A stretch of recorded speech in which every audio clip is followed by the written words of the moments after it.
joue à Koyamba Ayami. Donc, Nzambe Lingaki a disposé pendant ce temps-là pour nous aider à ce que nous puissions nous installer et puis évoluer nous-mêmes. C'est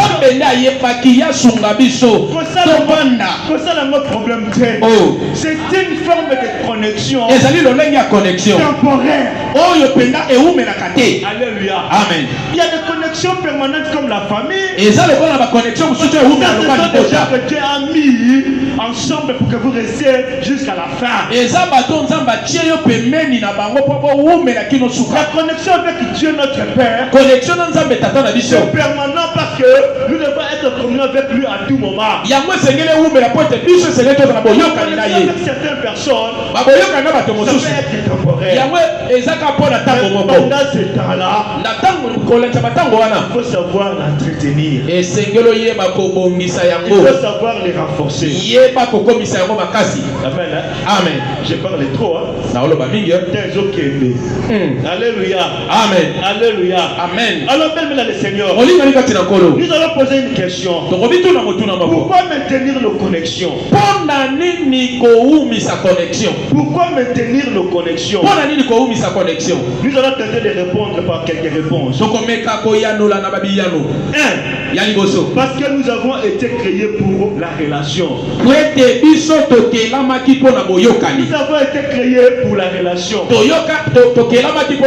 dit ceci. Créons l'homme à notre image et à notre ressemblance. C'est pour avoir une relation. Dieu voulait avoir une relation avec quelqu'un qui soit à son image et à sa ressemblance. Et il n'était pas limité là-bas. Il a vu que l'homme était seul. Il était physique. Alléluia. Amen. Il était en relation spirituelle avec lui. Il a fallu aussi une relation horizontale ou physique. Il n'est pas bon que l'homme soit. Est-ce que l'homme était seul? Il était passé, il était avec Dieu. Mais c'était une relation verticale et spirituelle. Mais il a fallu une relation physique. Il a fallu une connexion physique. Il faut te dire ceci. La personne qui est à tes côtés, la connexion physique, tu dois entretenir. Alléluia. Amen. Je prie ce matin. Réveille toute connexion qui était morte. Alléluia. Amen. Alléluia. Amen. Alléluia. Amen. Il créons l'homme à notre image. Il ne faut pas que l'homme soit seul. C'est comme ça qu'il a créé là. Est-ce que vous comprenez la logique là? Je ne sais pas si je suis beaucoup plus philosophique ou bien comme si je suis face à mes étudiants les Nikin. Mais on se comprend. Est-ce que tu veux comprendre? Amen. Alléluia. Amen. Alléluia. Amen. Dans Genèse 18. Il n'est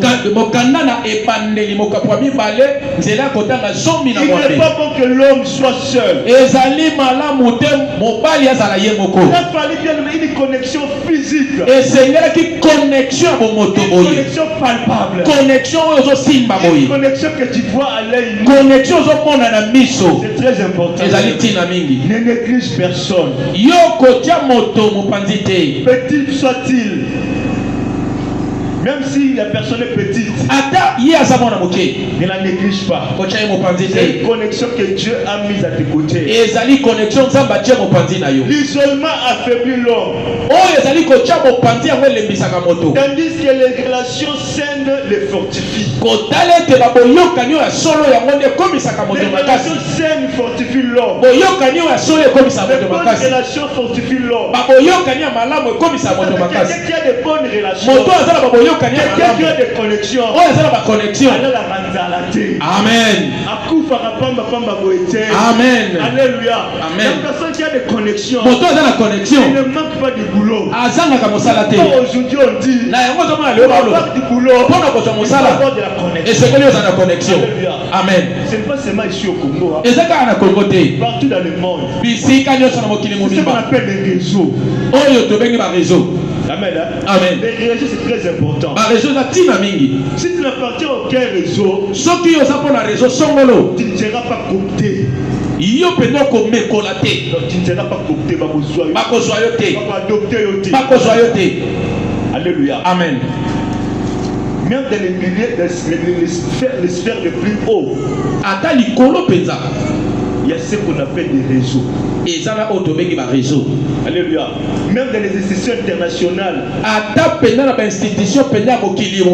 Banque mondiale, FMI, Banque africaine, ce sont des réseaux. Alléluia. Amen. Si tu ne fais pas partie des réseaux, bien aimé,